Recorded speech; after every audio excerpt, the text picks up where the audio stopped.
Good evening, everyone. My name is Jack, and I can't quit playing Ryan Giles. Let's talk about it on the RotoWire Soccer Showdown show.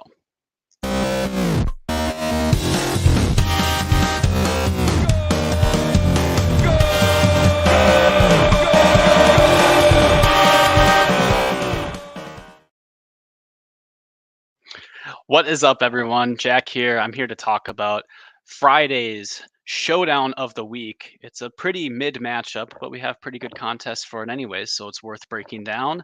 Showdown is between Luton Town, who have their first home matchup of the season, against West Ham United, who are on a tear recently. So, just talking about the form of these two teams, West Ham have been pretty impressive to start the Premier League season. They didn't do so well when they visited Bournemouth and they drew 1-1, but since that time, West Ham have beaten Chelsea 3-1, and they also beat Brighton 3-1. They did damage there at the Amex. So West Ham have a couple pretty impressive fixtures under their belt, and they've definitely made some strong new signings as well. On the other side, we have Luton, who have not had such a great start to the Premier League season. It is their first home match, so that's always good for a promoted team. But I think I said this last week. Luton are just a smaller club. They don't necessarily have that many resources that other clubs have. They're not buying too many players. They have a small home stadium. So they're probably one of the favorites to be relegated. In their first two matches, they've given up 7 goals. They have scored one, but that was Carlton Morris scoring off penalty. So they haven't been really able to produce much offensively. They haven't been able to produce much in open play. So it's going to be a challenge for them to stay up. But I don't know. Hey, maybe they'll perform. Maybe the arrival of Ross Barkley will be something that'll be really helpful towards that. But anyway, let's just start digging in and talking about this slate. It's somewhat of an interesting one just because West Ham players are very expensive. I think a lot of Luton Town slates are going to be like this. Well, maybe not actually because of Ryan Giles' price. Let's just talk about the West Ham lineup here. There's not going to be too many surprises, I think, from the lineup. So West Ham didn't have to play an EFL Cup fixture midweek, so they'll be plenty well rested. So this is probably the best team they have available to them. Thomas Suchek is out injured. I believe that was confirmed, so he's probably not going to start. But we'll have a back four with Emerson, Zuma, Aguirre, and Sufal. And then you'll have a midfield pivot, James Ward-Prowse with new signing Edson Alvarez as well. And then you have some more attacking inclined players. You got Saeed Benrahma on the left wing, Jared Bowen on the right, Lucas Paqueta as an attacking midfielder, and then Michael Antonio. So Paqueta's had a pretty good season so far for DFS. He's even taken a penalty for West Ham when Benrahma wasn't on the pitch. This might look a little bit more in practice like a 4-3-3, where Edson Alvarez is doing more of the defensive work. James Ward-Prowse might drift up a little bit right, and then Paqueta's been drifting off a little bit left, getting quite a bit left on the wing. Maybe he's been advancing a bit more forward when Benrahma is off because Benrahma's been subbing off, but that's basically how it's going to go. I wouldn't count on Paqueta to be super far forward, but I think he's still a pretty good DFS play, and he's been producing quite well as well. So that's what we're expecting from West Ham. The early sub risks are going to be Saeed Benrahma. He's been subbed off a couple times. He didn't even start in the recent game against Brighton, so that's not so good for his prospects. Maybe we can expect him to be subbed off for someone like a Pablo Fornals, at the 65th or 70th minute. And Antonio will probably be subbed as well. But otherwise, it's a pretty reliable outfit. We know a lot about how West Ham play, especially with James Ward-Prowse taking all of the set pieces. And then looking at Luton Town, they played an EFL Cup fixture. They picked up a win, probably a much needed win against Gillingham, 3-2. They rotated a lot of their attacking players. So we're basically expecting the team that they've been playing. So they'll do a back three of Lockyer, Anderson, and Bell. Expecting a midfield three of Marvelous and Cambia. He's going to be more defensively inclined. To Heath Chong. I learned a little bit about Chong when I was doing some research for this slate. He's been playing as a central midfielder, but he has some DFS goodness in him. I guess the EFL grinders will know this, but not a bad cross per 90-minute rate for Birmingham City last season in the championship.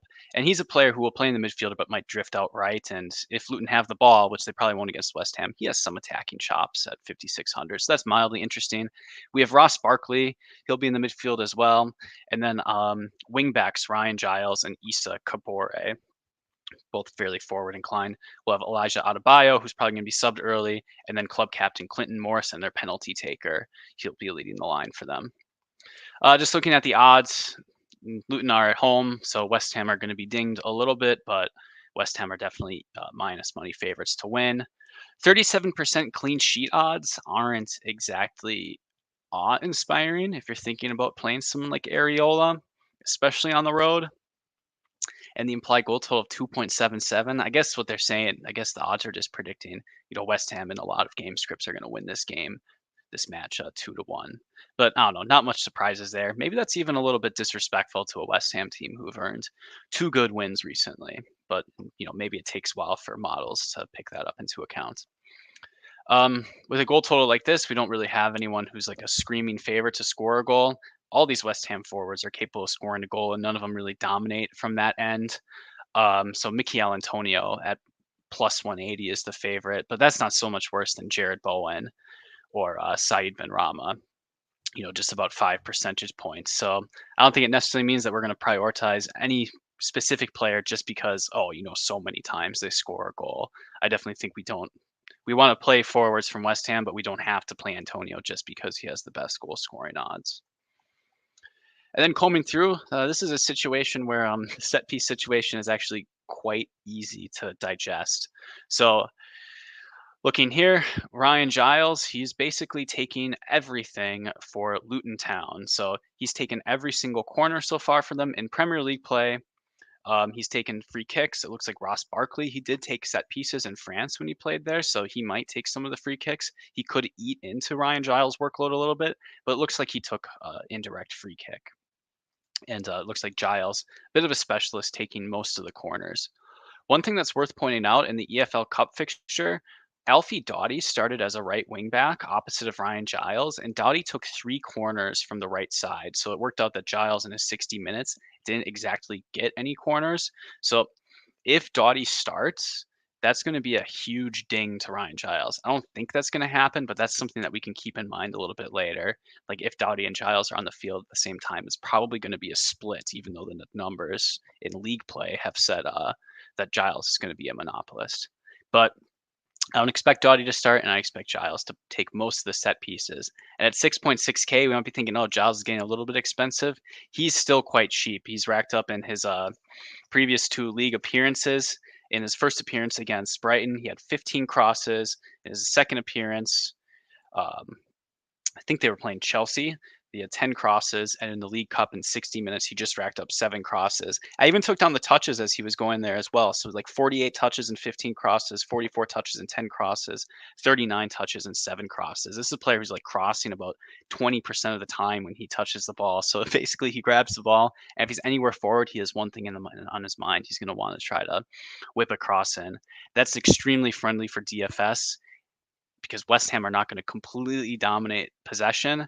He's a player who we can rely on for those open play 4 points. We really don't require those corners from him. Like I said, I can't stop talking about Ryan Giles. But on the opposite side, James Ward-Prowse is the new signing for West Ham United, and very predictably, he is taking on most of the set pieces himself. So I'm expecting James Ward-Prowse will take all of the corners.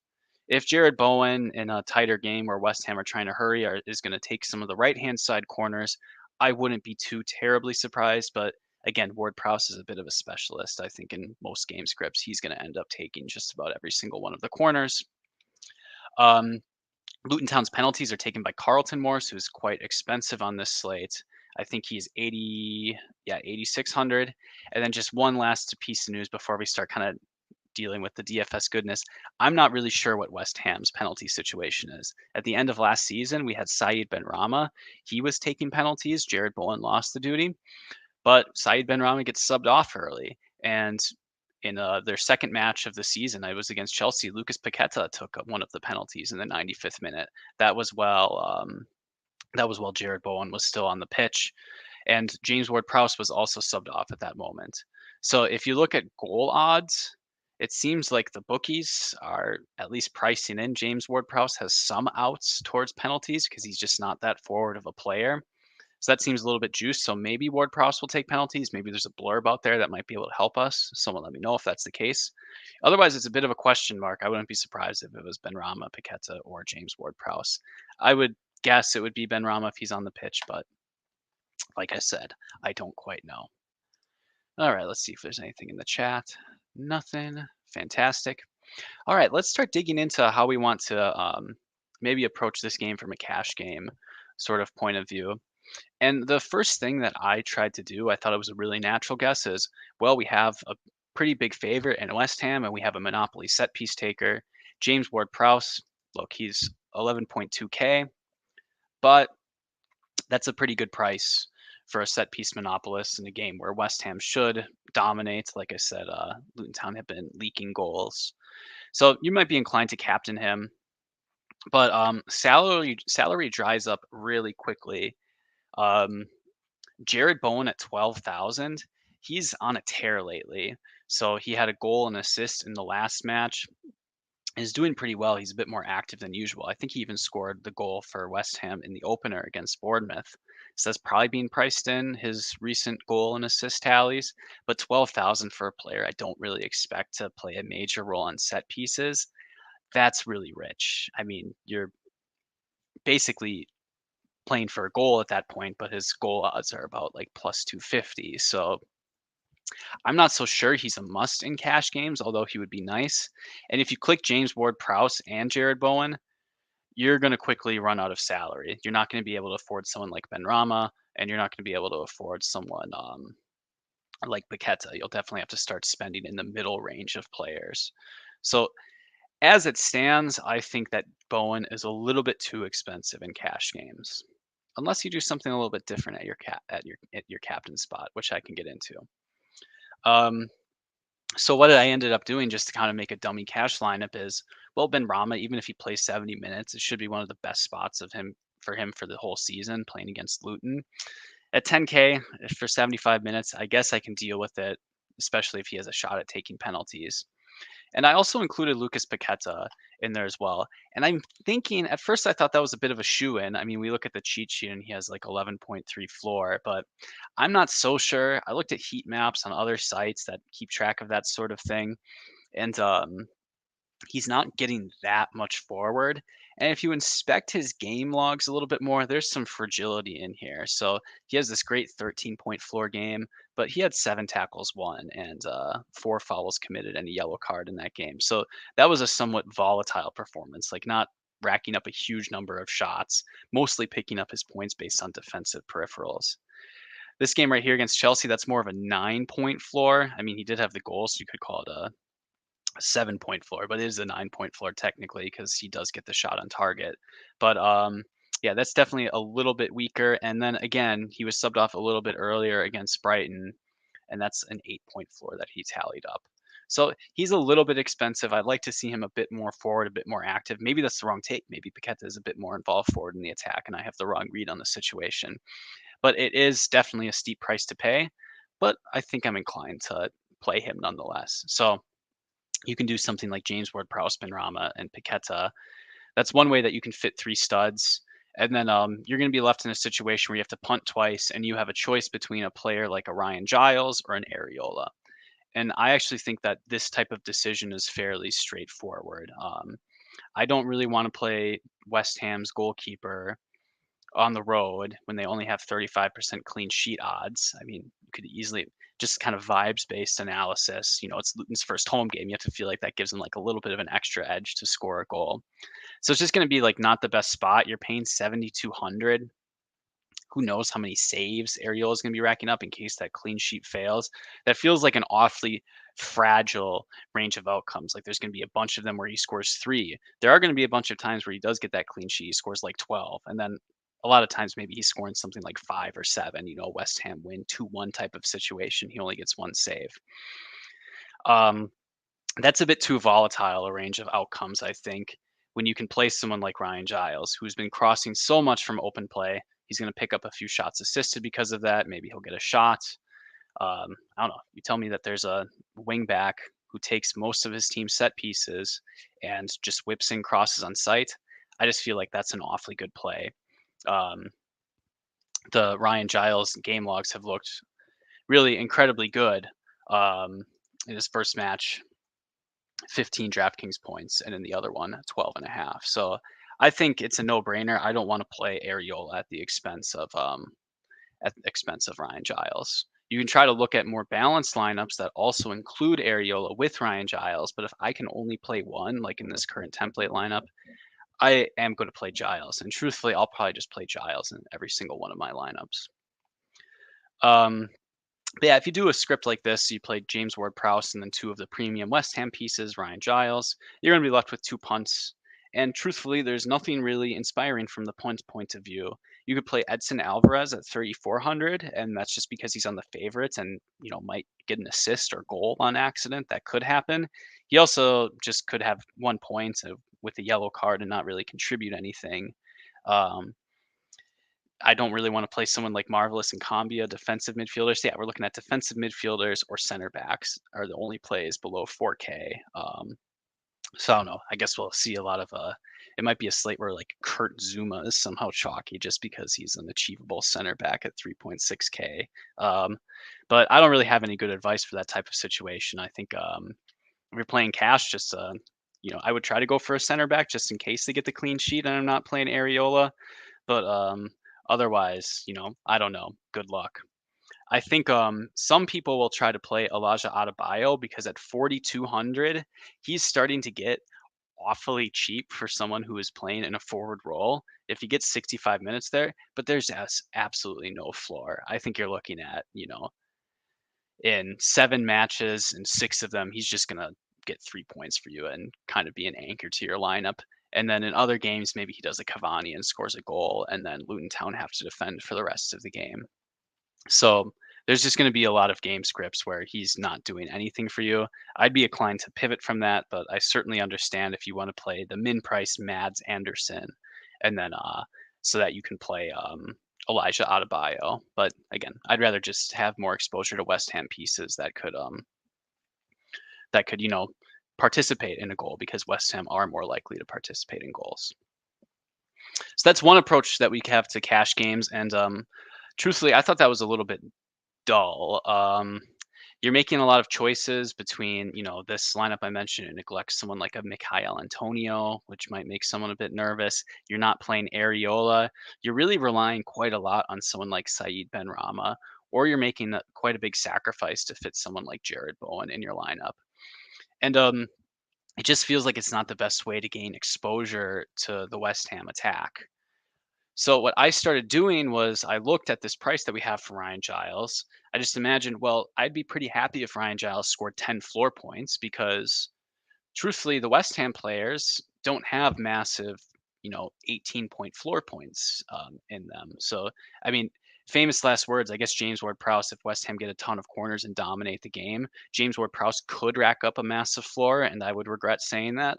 But I think a lot of times, James Ward-Prowse is someone who has an 8-point floor and then is a threat on set pieces for a goal or an assist. He's not going to be playing that far forward in this personnel, so he's just not going to be racking up all those peripherals. He's going to be more dependent on those set pieces. So that floor isn't like massive. I mean, Benrahma doesn't have a huge floor whatsoever. Jared Bowen's very expensive, so you're paying 18,000 to captain him. For maybe something like, again, a 10 to 12-point floor. And the same can be said for Paqueta. So if you really believe that Ryan Giles has a 10-point floor in this matchup, I think you can go ahead and captain him. And this opens up a ton of really interesting roster constructions. So if you captain Ryan Giles, it's easier to play 3 of the West Ham forwards, including Jared Bowen. You can play Bowen, Ward-Prowse, and Saeed Benrahma rather easily, and then you can punt twice. And you can do a lot of very interesting deviations and you can do a lot of interesting deviations from there, right? So if you don't want to play Bowen, you can play Benrahma, save the $2,000, and then you can start looking at fullbacks like Emerson, not necessarily from a cash point of view, but you can just see what happens when you start clicking on Ryan Giles. The whole world opens up to you. And I think that's quite enticing. There's a construction in here, I believe, if I found it earlier, where you can play Areola. Oh, that one doesn't quite work, unfortunately. Well, I'm not in the business of giving away lineups here, but I think it's completely reasonable to captain Ryan Giles in cash games, just so that you can get maybe it's not worth it to get Bowen, but it's really enticing because Bowen will play the 90 minutes, and I don't think Ryan Giles is going to lose so much at captain. You're saving a few thousand, and that's some valuable salary that can be spent elsewhere in your lineup. So using some of these same players that I mentioned before, sort of using Ryan Giles as a way to, get that extra West Ham piece that you want to upgrade a spot so that you only have to punt once. I think that could be a pretty advantageous thing in cash games, and it's a good transition point into tournaments. Ryan Giles is going to be a really outstanding tournament captain as well, in my opinion. Again, I'm just going to be reiterating everything.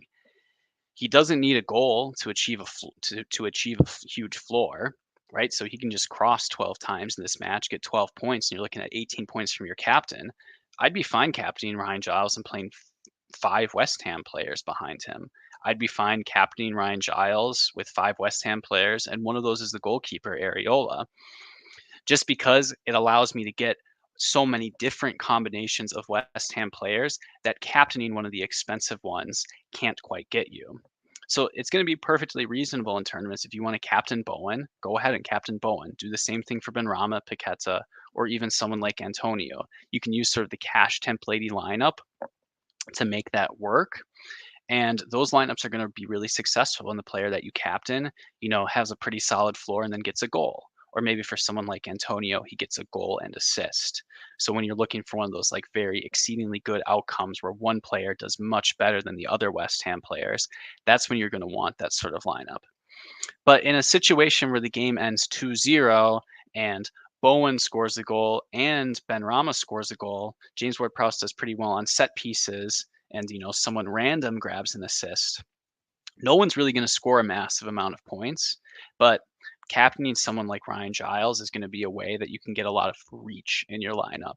You can achieve those combinations without having to captain one of the popular West Ham pieces. So I really quite like that tactic. I don't think people are going to be too enthusiastic about Ryan Giles yet, just because the sample size is too small. So this might be one of our few opportunities to execute this strategy properly. Um, so yeah, I guess that would be sort of an alternative to captaining someone like Areola, who's priced just 400 more than Ryan Giles. But Giles could outscore Areola if he gets the 15 floor points. That can work out, and you can play Giles in game scripts where you speculate, oh, West Ham win 2-1, so you can use Ryan Giles to make the expensive 8600 Carlton Morris a bit of more affordable. Maybe Ryan Giles gets an assist and Morris scores. Maybe Morris, that just enables you to get the Morris penalty goal. It's just a lot of roster construction. So I'll stop blabbing about that aspect of things. Take a sip of water.